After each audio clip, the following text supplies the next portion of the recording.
লাগবে, রিজিকের প্রয়োজন, আমি আল্লাহ তোমাদেরকে রিজিক দিলাম। শ্রবণ শক্তির প্রয়োজন, আমি আল্লাহ তোমাকে শ্রবণ শক্তি দিলাম। দৃষ্টি শক্তির প্রয়োজন, সেটাও আমি আল্লাহ তোমাকে দিলাম। আমি আল্লাহর সব নিয়ামতগুলো তোমাকে দিলাম। তোমার কবর সম্পর্কে, কবরে কি হবে, হাসরে কি হবে, এটা জানার প্রয়োজন। কোরআন দিলাম, কোরআনকে বোঝার জন্য। তোমার রাসূল প্রয়োজন, সে রাসূল দিলাম। সব সময় মনে করিয়ে দেওয়ার জন্য আলেম প্রয়োজন, সেটাও দিলাম। সব কিছু দেওয়ার পর স্বাধীনতাও দিলাম, যা মন চাই করতে পারো। সব দেওয়ার পর আল্লাহ পাক বলতেছে ওয়াকুলি আমালু, সবকিছু দেওয়ার পর আল্লাহ বললেন ওয়াকুলি আমালু, যাও দুনিয়ায় যাও, যা কিছু মন চাই করো। তুমি যদি চাও নেক আমল করতে সেটাও পারো, আর যদি চাও গুনাহ করতে সেটাও পারো। তুমি যদি চাও নামাজ আদায় করতে সেটাও পারো, আবার যদি চাও নামাজহীন জীবন যাপন করবা সেটাও পারো। তুমি যদি চাও রাসূলের সুন্নাত টুপি মাথায় দিবা সেটাও পারো, আবার যদি চাও টুপিটা ফেলে দিবা সেটাও পারো। তুমি যদি চাও দাড়িটা লম্বা রাখবা সেটাও পারো, আবার যদি চাও দাড়িটা ফেলে দিবা সেটাও পারো। তুমি যদি চাও কোরআন অনুযায়ী নিজের জীবন গঠন করবা সেটাও পারো। তুমি যদি চাও জাহান্নামের পথে, শয়তানের পথে চলবা সেটাও পারো। যা মন চাই করো, তবে মনে রেখো ফাসায়ারাল্লাহ, আমি আল্লাহ দেখতেছি। যা মন চাই তুমি করো। ফাসায়ারাল্লাহু আমালাকুম ওয়া রাসূলুহু ওয়াল মুমিনুন, যা মন চাই করো। এটা স্মরণ রাখবা, তুমি যখন গুনাহ করবা আমি কিন্তু দেখতেছি। রাসূলের সময় রাসূল দেখেছেন, মুমিনগণ দেখে। কি বলেন? আমালিনা মান ইয়াহদিল্লাহু ফাহুয়াল মুহতাদি ومن يضلل فلن تجد له وليا مرشدا ونشهد أن لا إله إلا الله وحده لا شريك له ونشهد أن سيدنا وسندنا وحبيبنا وطبيب قلوبنا ومولانا محمدا عبده ورسوله صلى الله تعالى عليه وعلى آله وأصحابه وبارك وسلم تسليما كثيرا. أما بعد فأعوذ بالله من الشيطان الرجيم.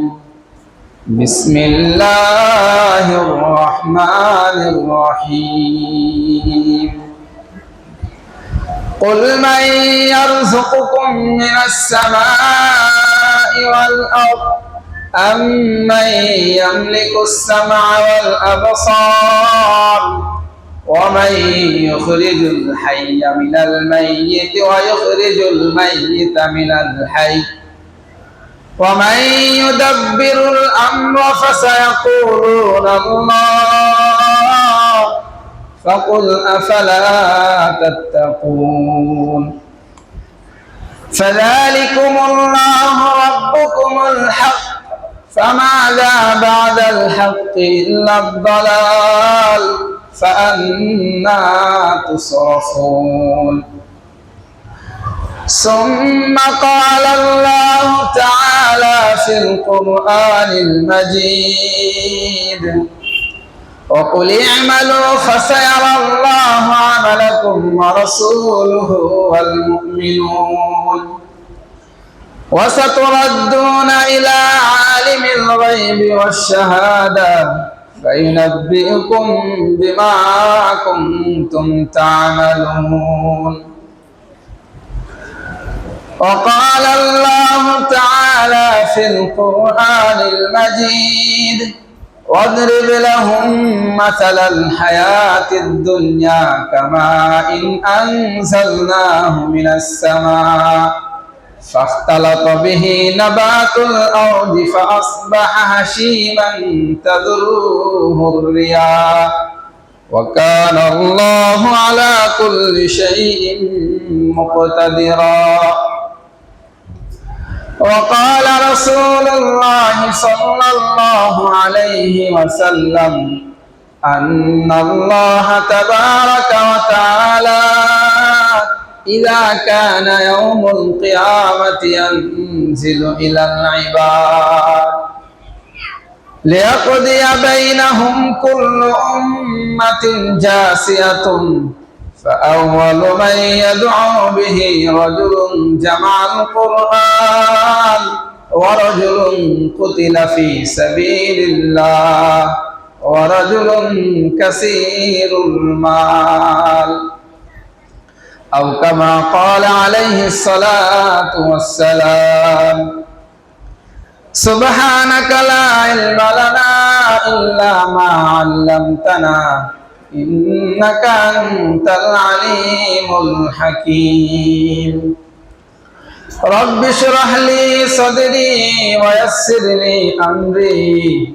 واحلل عقدة من لساني يفقهوا قولي اللهم صل على محمد وعلى آل محمد كما صليت على إبراهيم وعلى آل إبراهيم إنك حميد مجيد اللهم بارك على محمد وعلى آل محمد كما باركت على إبراهيم وعلى آل إبراهيم إنك حميد مجيد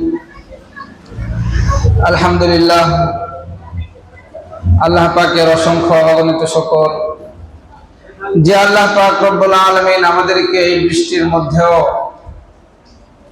এই বৃষ্টিকে উপেক্ষা করে আল্লাহ রাব্বুল আলামিন আমাকে আপনাকে আল্লাহর হুকুম পালন করার জন্য কোরআনের কিছু কথা বলার এবং শোনার জন্য মসজিদে আসার তৌফিক দিয়েছেন। এই জন্য প্রত্যেকেই একবার অন্তরস্থল থেকে কালিমাতুশ শুকর পাঠ করে বলি আলহামদুলিল্লাহ। মুসলমান আল্লাহ পাকের শুকরিয়া আদায় করবে। শুকরিয়া যত নিয়ামতের শুকরিয়া আদায় করবে আল্লাহ পাক রব্বুল আলামিন তত নিয়ামত বৃদ্ধি করবেন। এই যে আমরা আল্লাহ তাআলার শুকরিয়া আদায় করি, আলহামদুলিল্লাহ বলি, সুবহানাল্লাহ বলি, রাসূল বলেন সুবহানাল্লাহি ওয়াল হামদুলিল্লাহ কালিমাতান তামলাআন, অর্থাৎ এই যে ছোট্ট দুটি শব্দ, যদিও শব্দ দুটো ছোট কিন্তু এর ওজন, এর নেকি অনেক অনেক বেশি। অনেকে বলতেও চায় না অলসতার কারণে এটাকে ছোট মনে করে। কি বলেন আপনারা, এটা কি ছোট? আলহামদুলিল্লাহ, যদি এটা ছোট হতো তাহলে রাসূল এই কথা কোনোদিনে বলতেন না যে মুসলমান আমার উম্মত আলহামদুলিল্লাহ বলতে দেরি সৌর জগতের অর্ধেক জায়গা নেকি দিয়ে পরিপূর্ণ হতে দেরি হয় না। সুবহানাল্লাহ বলেন। তাহলে কত নেকি! আসমান জমিনের অর্ধেক শুধুমাত্র আলহামদুলিল্লাহ দ্বারা ভরে যায়। আবার যদি বলে সুবহানাল্লাহ দুটি বলে তাহলে পুরো আসমান জমিন সব নেকি দিয়ে ভরে যায়। দাম আছে না নাই? তো কত দাম এর! রাসূল সাল্লাল্লাহু আলাইহি ওয়াসাল্লাম বলেন যে আল্লাহ তাআলার কাছে দুটি শব্দ অনেক অনেক প্রিয়, কালিমাতান হাবিবাতান ইলার রহমান সাকিলাতান খফিফাতান আলাল লিসান সাকিলাতান ফিল মিজান সুবহানাল্লাহি ওয়া বিহামদিহি সুবহানাল্লাহিল আযীম। এই দুটো শব্দ আল্লাহর কাছে অনেক প্রিয়, যেটা জবানে সহজ, পড়তে সহজ, আর মিজানের পাল্লায় এটা হবে অনেক ভারী। শব্দ দুটো কি? সুবহানাল্লাহি ওয়া বিহামদিহি সুবহানাল্লাহিল আযীম। তো সহজ না কঠিন? সহজ। তো আল্লাহর তাসবিহ যদি বান্দা পড়ে, সুবহানাল্লাহর দাম এত বেশি এত বেশি। নবী বলেন যে একজন ব্যক্তি সে জান্নাতের নিচে, আরেকজন ব্যক্তি উপরে। তো উপরে যে ব্যক্তি জান্নাতে রয়েছে সে মাঝে মাঝে সে যখন তার পার্শ্বকে বদল করে, মানুষ শুয়ে থাকলে দেখেন না পার্শ্ব বদল করে, ডান থেকে বাম, বাম থেকে ডান, এই যে সে লড়াচড়া করে, পার্শ্ব বদল করে, প্রতি পার্শ্ব বদলে একটা আওয়াজ, একটা সুঘ্রাণ নিচের জান্নাতি ব্যক্তি পাবে। তো এই জান্নাতি ব্যক্তি আল্লাহকে জিজ্ঞেস করবে, ইয়া রাব্বুল আলামিন, এই যে সুন্দর একটা মধুময় আওয়াজ, একটা এই যে ঘ্রাণ, এটা কোত্থেকে আসতেছে? তো আল্লাহ বলবে, এটা উপরের জান্নাতে যে ব্যক্তি আছে তার থেকে আসতেছে। তো জিজ্ঞেস করবে, তার আর আমার মধ্যে ব্যবধানটা কি?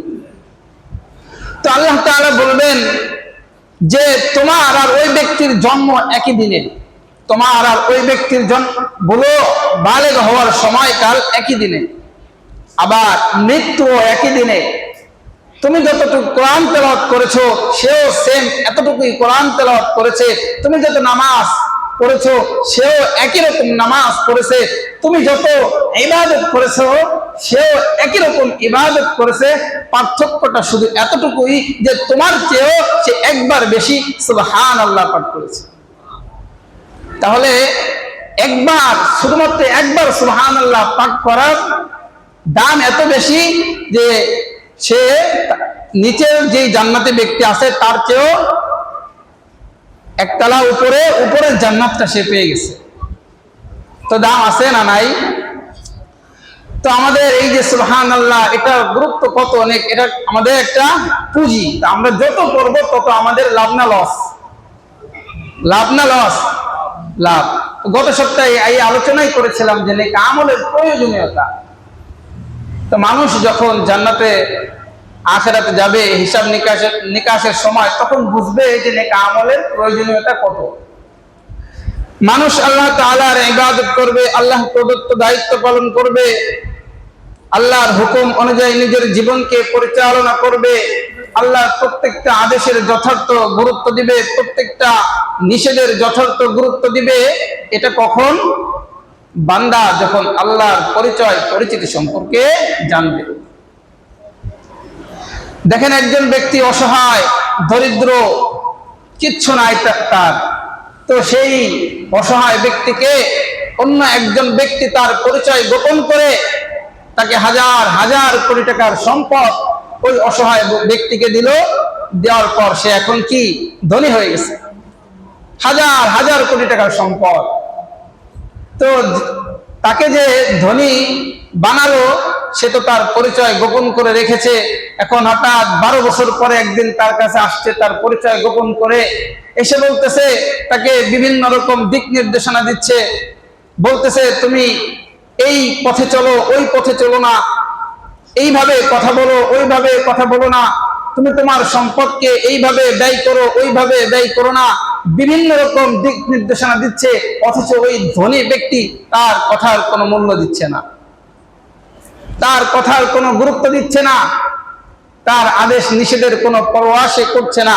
বলেন তো, এই ধনী ব্যক্তি যদি জানতো যে এই অপরিচিত ব্যক্তি আমাকে হাজার হাজার কোটি টাকার সম্পদ দিয়েছে, এই ব্যক্তি আমাকে আমার অসহায়ত্ব জীবন থেকে আমার সচ্ছলতার জীবনে আমাকে ফিরে এনেছে, তার অবদান, তার নিয়ামত সম্পর্কে যদি জানতো, তাহলে কি তার কথা কি মূল্যহীন মনে করতো নাকি গুরুত্ব দিত?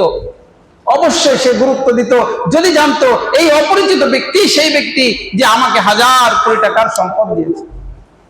তো মুহতারাম হাজিরিন, মানুষ জানে না আল্লাহর পরিচয় পরিচিতি সম্পর্কে, মানুষকে আল্লাহ পাক কত কত নিয়ামত দিয়েছে এটা জানে না। আজকে না জানার কারণেই আল্লাহর হুকুম আমাদের কাছে গুরুত্বহীন হয়ে গেছে। কি ছিলাম আমরা? আমাদের তো অস্তিত্বই ছিল না। অস্তিত্বহীন এক জগৎ থেকে আল্লাহ পাক আমাকে আপনাকে অস্তিত্বে এনেছেন, মানুষ বানিয়েছেন, অথচ আমরা মানুষ হওয়ার জন্য আল্লাহর কাছে কোনো আবেদন করি নাই। এরপরও আল্লাহ আমাকে মানুষ বানিয়েছেন, পশু পাখি বানান নাই। পশু পাখি না বানাইয়া আমাকে মানুষ বানাইলেন। শুধু মানুষ তাই নয়, বরং মুসলমান বানিয়েছেন। অথচ মুসলমান হওয়ার জন্য আমরা আল্লাহর কাছে আবেদন করেছিলাম কি? করি নাই। শুধু কি মুসলমান বানিয়েছেন, নাকি নবী মুহাম্মদ রাসূলুল্লাহ সাল্লাল্লাহু আলাইহি ওয়াসাল্লামের উম্মত বানিয়েছেন? বলেন না সুবহানাল্লাহ। তাহলে এই যে আমরা আবেদন না করার পরেও আল্লাহ পাক আমাদেরকে হাজার হাজার নিয়ামত দিচ্ছেন, কত নিয়ামত দিয়েছেন, দুনিয়াতে থাকার জন্য যা কিছু প্রয়োজন সব কিছু আল্লাহ পাক দিলেন। আল্লাহ আমাদেরকে আবেদন ছাড়াই মানুষ বানাইলেন, বিশ্বনবীর উম্মত বানাইলেন, পৃথিবীতে জীবন যাপন করার জন্য, বিচরণ করার জন্য যা কিছু প্রয়োজন সব দিলেন, রিজিকের ব্যবস্থাও করে দিলেন, আর বলে দিলেন ওয়ামা মিন দাব্বাতিন ফিল আরদি ইল্লা আলাল্লাহি রিজকুহা। পৃথিবীতে এমন কোন প্রাণী নাই যেই প্রাণীর খাদ্যের দায়িত্বের ভার আমি আল্লাহ গ্রহণ করি নাই। তো যা কিছু লাগবে সব আল্লাহ পাক আমাকে আপনাকে দিয়েছেন, অথচ মানুষ জানে না যে কত নিয়ামত আমাকে দিয়েছেন। এটা জানলেও সে উপলব্ধি করে না। কোরআনের এক আয়াতের মধ্যে আল্লাহ পাক বলেন, কুল মান ইয়ারযুকুকুম মিনাস সামাই ওয়াল আরদ আম্মান ইয়ামলিকুস সামআ ওয়াল আবসার ওয়া মান ইখরিজুল হাইয়্যা মিনাল মাইয়িতি ওয়া ইখরিজুল মাইয়িতা মিনাল হাইয়্য ওয়া মান ইউদাব্বিরুল আমরা ফাসায়াকুলুনা আল্লাহ ফাকুল আফালা তাত্তাকুন। আল্লাহ পাক এই আয়াতের মধ্যে মানুষকে জানিয়ে দিচ্ছেন, স্মরণ করিয়ে দিচ্ছেন যে কি কি আমি তোমাকে দিয়েছি। মাইয়ার যুকুকুম মিনাস সামাই ওয়াল আরদ, আল্লাহ মানুষকে প্রশ্ন করতেছেন, জিজ্ঞাসা করতেছেন যে আসমান থেকে পানির মাধ্যমে, জমিন থেকে খাদ্য শস্য উদ্ভিদ উৎপাদনের মাধ্যমে কে তোমাদের রিজিক দিয়েছে। সূরা ওয়াকিয়ার মধ্যে এই সম্পর্কে আল্লাহ পাক বলেন, আফারাআইতুম মা তাহরুসুন। এই যে দেখেন, আমরা জমিনের মধ্যে বীজ বপন করি, বিভিন্ন রকম গাছ লাগাই। আমরা আমের বীজ লাগাইলাম, একটা আম গাছের চারায় রূপান্তরিত হলো, কাঁঠাল গাছ লাগাইলাম, কাঁঠালের বীজ রোপণ করলাম, গাছ হয়ে বের হলো। জমিনে ধান লাগাইলাম, গাছ হয়ে বের হলো। আল্লাহ পাক এটাই স্মরণ করায় দিচ্ছেন যে আফারাআইতুম মা তাহরুসুন, যে বীজ তুমি জমিনে বপন করো এটা সম্পর্কে কখনো চিন্তা করেছো কি? আফারাআইতুম মা তাহরুসুন আআনতুম তাজরাউনাহু আম নাহনুজ যারিউন। আল্লাহ পাক বলতেছে, এই যে জমিন থেকে আমি আল্লাহ বীজকে গাছ রূপে আমি বের করলাম, এটাকে আমি বের করেছি নাকি তোমরা বের করেছো? কি বলেন আপনারা, কে বের করেছে? আল্লাহ। বলতেছে এটা নিয়ে কখনো চিন্তা করেছে তোমরা? লাউ নাশাউ লাজআলনাহু হুতামান ফাযালতুম তাফাক্কাহুন। আমি আল্লাহ যদি চাইতাম ওই বীজটাকে আমি আল্লাহ খড়কুটায় পরিণত করে দিতাম। আমি আল্লাহ যদি চাইতাম ওই বীজটাকে আমি মাটিতে পরিণত করে দিতাম। আর যখন মাটিতে পরিণত করে দিতাম তখন তোমরা হতবুদ্ধি হয়ে যেতে, তখন তোমরা হাই হতাশ করতে থাকতে, হতবাক হয়ে যেতে যে হায় আমাদের সর্বনাশ কি হলো। বীজগুলো যদি নষ্ট হয়ে যায়, আমি অনেক টাকার ধান জমিনে ছড়াইলাম, সব নষ্ট হয়ে গেছে, তো কৃষক কি করবে? তখন হতাশ হয়ে যাবে।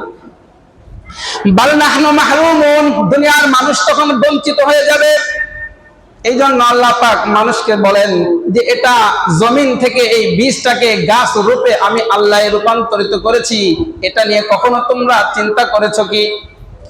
আল্লাহ পাক বলে মাইয়ার যুকুকুম মিনাস সামাই ওয়াল আরদ, কে তোমাদের রিজিকের ব্যবস্থা করে দিয়েছেন। আম্মাই ইয়ামলিকুস সামআ ওয়াল আবসার, এভাবে আল্লাহ পাক একের পর এক নিয়ামতের কথা বলতেছেন। আল্লাহ বলেন আম্মাই ইয়ামলিকুস সামআ ওয়াল আবসার, তোমার দৃষ্টি শক্তি, তোমার শ্রবণ শক্তি এটা কার অধীনে? কে দিয়েছে? কোন মহাশক্তি এই আমাদের দৃষ্টি শক্তি দিয়েছেন? আল্লাহু আখরাজাকুম মিন বুতুনি উম্মাহাতিকুম ওয়া লা তা'লামুনা শাইআ। আল্লাহ পাক বলে তোমাদের মায়ের গর্ভ থেকে আমি আল্লাহ তোমাকে বের করেছি। এমন একটা সময় তুমি কিচ্ছু জানতে না, তুমি কিচ্ছু বুঝতে না, তুমি উপলব্ধি করতে পারতে না। আমি আল্লাহ তোমাকে বের করেছি এমন একটা অবস্থায় যে তুমি তোমার ঘাড়টাও তুমি লড়াইতে পারতে না। তোমার পেটে যখন খিদা লাগে তুমি মাকেও বলতে পারতে না, এমন অসহায় করে বানাইলাম। তোমার তো শ্রবণ শক্তিও ছিল না, তোমার তো দৃষ্টি শক্তিও ছিল না, কিচ্ছুই তোমার ছিল না, উপলব্ধি শক্তিও তোমার ছিল না। আমি আল্লাহ তোমাকে সব দিয়েছি। আম্মা ইয়ামলিকুস সামআ ওয়াল আবসার, ও বান্দা একটু চিন্তা করে দেখো, কে তোমাকে এই শ্রবণ শক্তি দিয়েছে? কে তোমাকে এই দৃষ্টি শক্তি দিয়েছে? আল্লাহ মানুষকে জিজ্ঞাসা করতেছেন ওমা ইখরিজুল হাইয়্যা মিনাল মাইয়িত ওয়া ইখরিজুল মাইয়িতা মিনাল হাইয়্য। একটা মৃত বস্তু, এই মৃত বস্তু থেকে কে জীবনটা বের করে? কে জীবন দিয়েছে মৃত বস্তুর মধ্যে?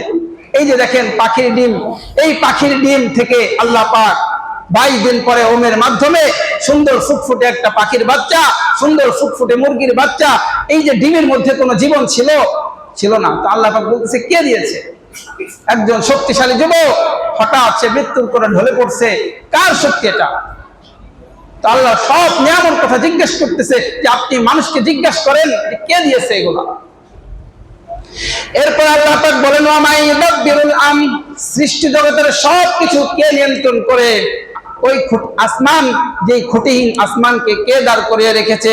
জমিনের ভারসাম্য কে টিকিয়ে রেখেছে? সব প্রশ্নগুলো আপনি মানুষকে করেন। নিশ্চয় মানুষ তখন বলবে ফাসায়াকুলুন আল্লাহ, নিশ্চয় এই সব নিয়ামত আল্লাহ পাক দিয়েছেন।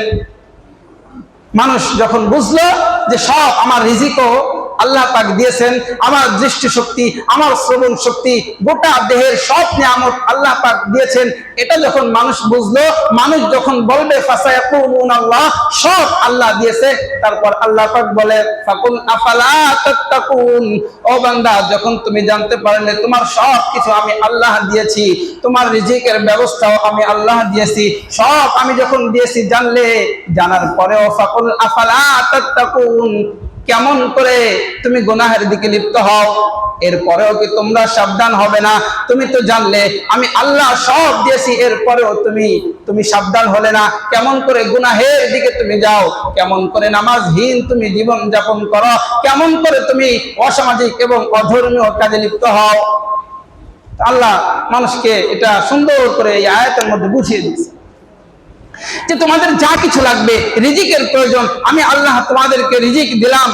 শ্রবণ শক্তির প্রয়োজন, আমি আল্লাহ তোমাকে শ্রবণ শক্তি দিলাম। দৃষ্টি শক্তির প্রয়োজন, সেটাও আমি আল্লাহ তোমাকে দিলাম। আমি আল্লাহর সব নিয়ামত গুলো তোমাকে দিলাম। তোমার কবর সম্পর্কে, কবরে কি হবে, হাসরে কি হবে, এটা জানার প্রয়োজন, কোরআন দিলাম। কোরআনকে বোঝার জন্য তোমার রাসূল প্রয়োজন, সে রাসূল দিলাম। সব সময় মনে করিয়ে দেওয়ার জন্য আলেম প্রয়োজন, সেটাও দিলাম।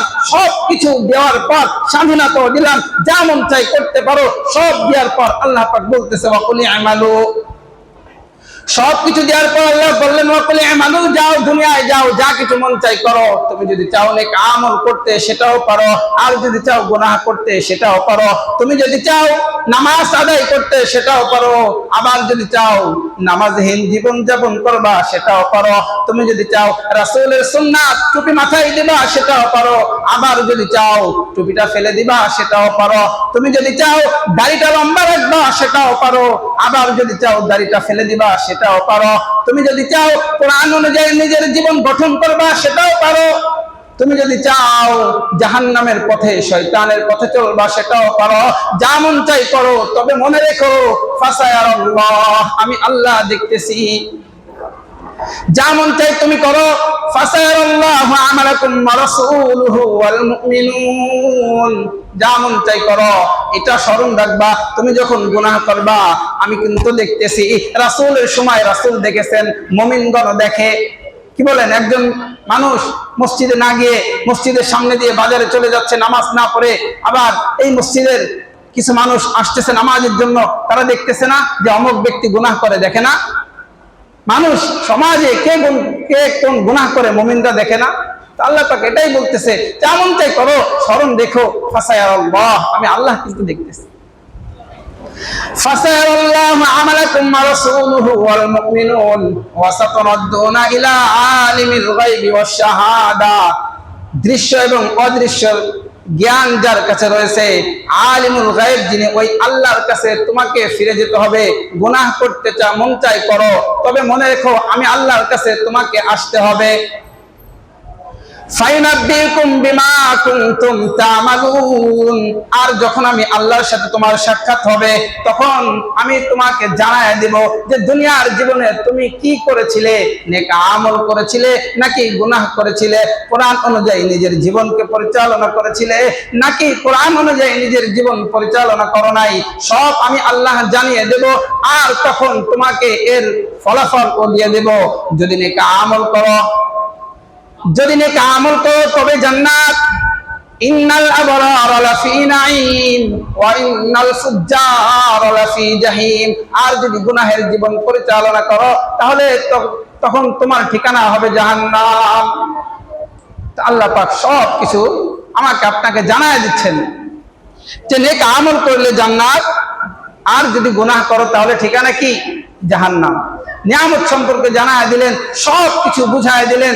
এটাও বলে দিলেন যে ওয়াদরিব লাহুম মাসালাল হায়াতুদ দুনিয়া, এই দুনিয়া এটা চিরস্থায়ী না। এই দুনিয়ার মিসাল দিচ্ছে যে ওয়াদরিব লাহুম মাসালাল হায়াতুদ দুনিয়া কামা ইন আনসালনাহু মিনাস সামা, আসমান থেকে পড়া বৃষ্টির মতো। ফাখতালাত বিহি নাবাতুল আরদ, এই যে দেখেন আসমান থেকে বৃষ্টি পড়তেছে, একটা জমিন সে বৃষ্টি ছাড়া এই জমিন ফেটে চৌচির হয়ে যায়, অর্থাৎ কোনো রস থাকে না, ফেটে চৌচির হয়ে যায়।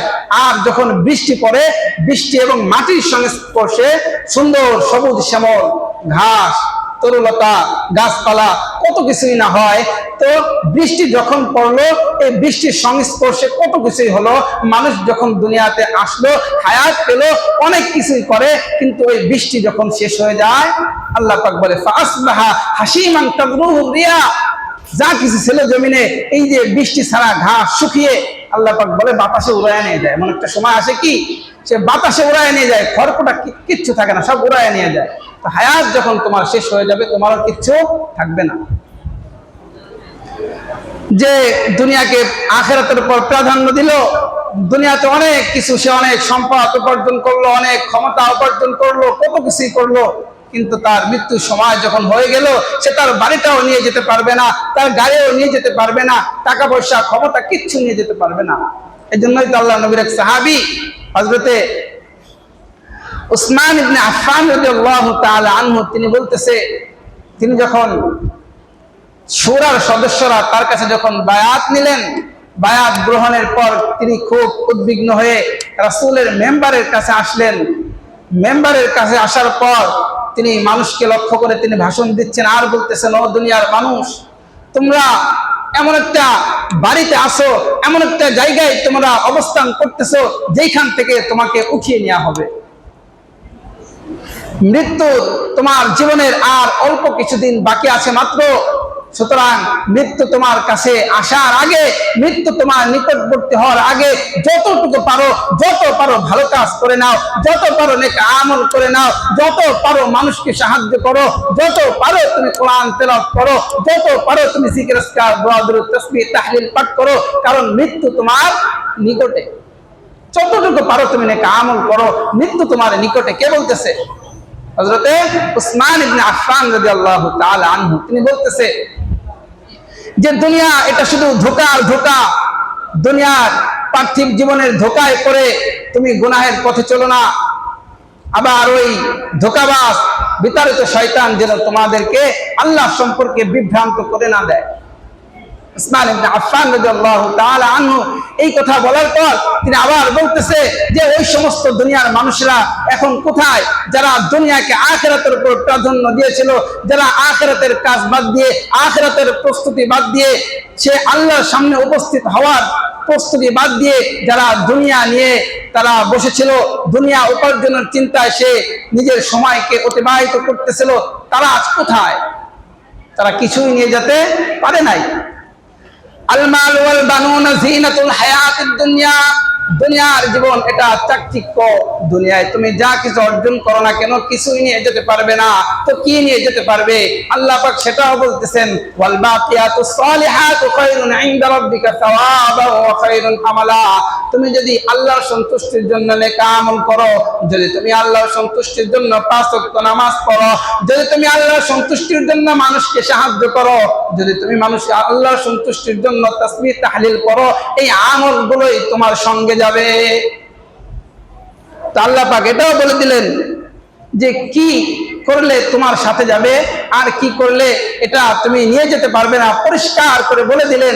এরপরে আল্লাহ পাক স্বাধীনতা দিয়ে দিলেন, অকলে আমানু, যেমন চাই করো। তাহলে আমরা কি ইবাদত করব কি করব না, নামাজ পড়বো কি পড়বো না? সবাই কথা বলতেছেন না। অনেক যুবক ভাই দেখি তারা ফজরের সময় চলে আসে। এই যে এখন কত মানুষ, অথচ ফজরের সময় 2 কাতারে হয় না। তো এটা শুধু খেয়াল রাখেন যে আমি যেই কাজটা করতেছি এটাকে আমি নিয়ে যেতে পারবো কি পারবো না, এই কাজে আমার আল্লাহ সন্তুষ্ট হবেন কি হবেন না, এইটা স্মরণ রাখেন। তখন দেখবেন আমল করা অনেক সহজ। আর বিশেষ করে আপনি যে আমল করবেন, আপনাকে তো কোরআন জানতে হবে। কোরআন যখন নাজিল হয় নাই, ওই সময় মানুষ জানতো না কি করতে হবে কি না করতে হবে, জানতো না। আল্লাহ পাক কোরআন দিয়ে দিলেন, বুঝিয়ে দিলেন, রাসূলের মাধ্যমে বুঝিয়ে দিলেন যে এই কাজ করলে আল্লাহ খুশি, এই কাজ করলে আল্লাহ নারাজ।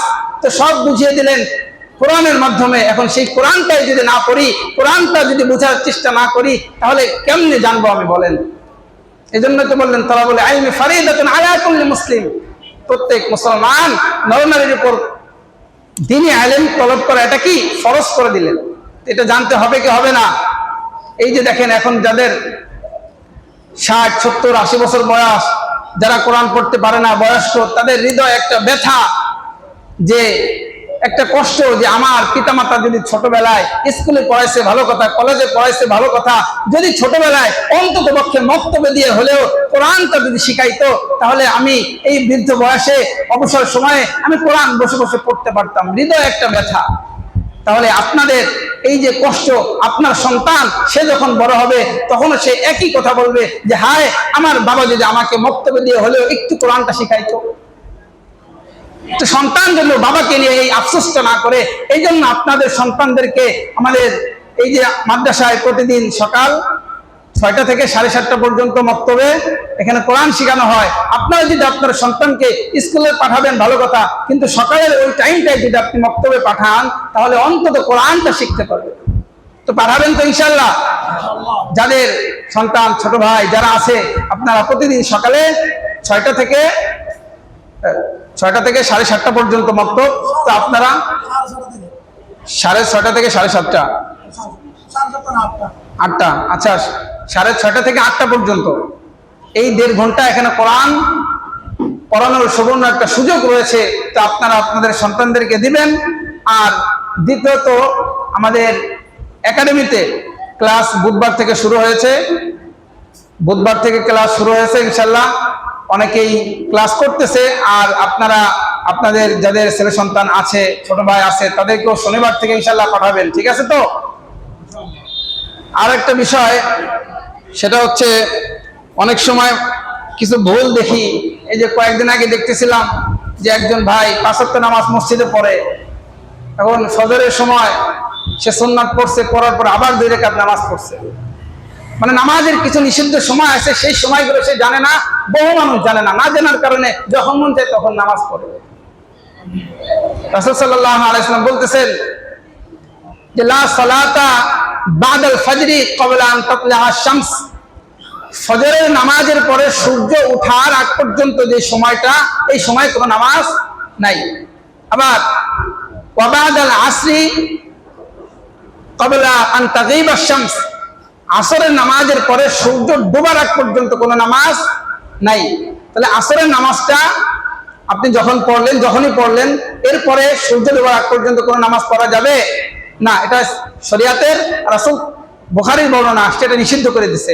আরেকটা সময় হলো সূর্য যখন মানে সোজাসুজি মাথার উপর থাকে, এই 3 সময় নামাজ পড়া যাবে না। আরেকটা হচ্ছে ফজরের সুন্নাত যখন আমি পড়লাম, ফজরের সময় হওয়ার পর ফজরের ফরজ নামাজ পড়ার আগ পর্যন্ত ওইখানে শুধু 2 রাকাত সুন্নাত, এই সুন্নাত ছাড়া আর কোনো নামাজ পড়া যাবে না। মনে থাকবে তো ইনশাল্লাহ?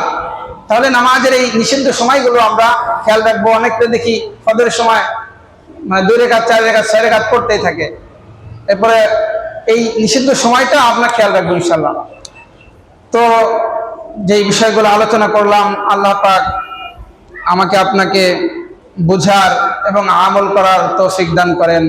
আমিন। আসসালামু আলাইকুম ওয়া রাহমাতুল্লাহ। যারা সুন্নাত পড়েনি 4 রাকাত ক্বাবলার জুমা সুন্নাত পড়েনি।